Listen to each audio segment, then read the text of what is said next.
ఓం నమో వెంకటేశాయ.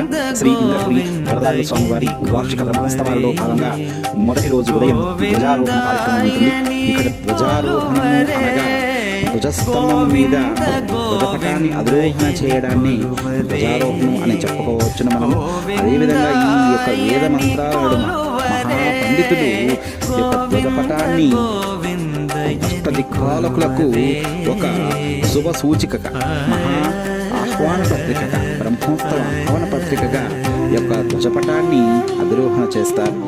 ఈ యొక్క ధ్వజారోహణ కార్యక్రమం అనంతరం వెంటనే మనకు మహా చక్రతాళ్వారు వారు, విశ్వస్తేనుల వారు, అదేవిధంగా అమృతవల్లి పెరుందేవి సమేత శ్రీ వరదరాజ స్వామి వారి ఉత్సవమూర్తులంతా కూడా యాదమరి తిరుమాడ వీధులలో ప్రదక్షిస్తూ మహా నైవేద్యాన్ని సమర్పిస్తూ ప్రదక్షిణ చేస్తూ